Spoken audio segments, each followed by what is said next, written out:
Ma'am. Ma'am. Open the door. No, go away. I got something for you. No, I'm not falling for it. Go away. You think I'm a bad person? Yes, you're following me. You know, I got your wallet. You dropped your wallet. What?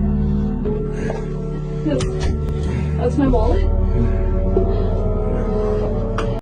Boom. So in that video, I get what they're trying to do. I completely understand what they're trying to do. And, you know, take it from me, I've been big and black and tatted my whole entire life.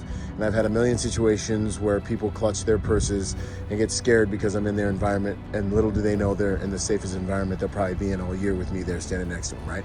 But the reality of this is, and the thing that, you know, caused me to make this video is the reality that fear is a gift. And if you find yourself in a situation where you feel unsafe, you really need to listen to your instincts. There's a book written by Gavin DeBecker called The Gift of Fear. And that book talks about, it goes through the experiences of all these female victims and all these victims. And it talks about how they had that feeling of fear before they got victimized. And I've been a private security professional at the highest levels since 2008. And so I've dealt with these things. I've done investigations, I've seen this act at work. I've been to war. I was a United States Marine, and I understand how that works. And the reality of this game is, if you are a female, you really need to listen to that still small voice inside of yourself if you feel uncomfortable. If you're about to get on an elevator and there's a bunch of dudes that are about to get on the elevator with you and you have that little feeling, don't get on the elevator. If you're about to walk to your car and you look outside and you see some dudes, some military age males, and you're kind of like, don't go walk to your car yet. Get someone from work to walk you to your car, right? Like, you really need to listen to that still small voice. And a lot of you get victimized because you hear that voice and then you're like, I don't want to be rude. I don't want to make anyone feel bad. At the end of the day, I would much rather have you be rude. I would much rather have you have someone feel bad than you get murdered and raped in that order, because the world's crazy right now. So, you know, I have 5 sisters, you know, I have women in my life, and I just want to make this video because I feel like that video might cause some of you to second guess your instincts during times in your lives where your instincts are literally what will keep you alive and keep you safe.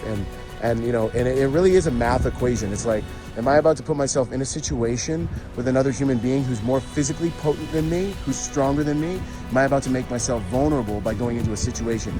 If someone's approaching you on the street, there's no one else around to help you or defend you, and you don't know what that person's intent is, and that person is able to physically overpower you, maybe it's not a bad idea to get some distance, run to your house, go inside, whatever you gotta do to keep yourself safe, because first and foremost, that's what the priority is. And if he's a good guy, he might get his feelings hurt, but he'll be glad you're safe too. So always pay attention to your intuition. It's a gift from God. You got more than 5 senses, and listen to that. If you feel unsafe, it's fine. Maybe you upset somebody, maybe you ruffle some feathers, but you get home safe every single day. So great video. I get what they're trying to do. I've been in that position multiple times as that black guy standing at the door, but I want to make sure that, especially the ladies out there, don't second guess your instincts.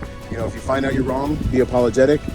Say thank you, and it'll be okay. So I just want you to get home safe. More to come. Byron Rodgers, protector by nature and by trade. Boom! It's finally here. Go to protectornation.com to join the Protector Nation community. Learn online and become part of our Protector Nation family. I look forward to seeing you guys there, and for us all to join forces to make the world a safer place by helping good people to become more dangerous. I'll see you there, and until then, be peaceful but not harmless.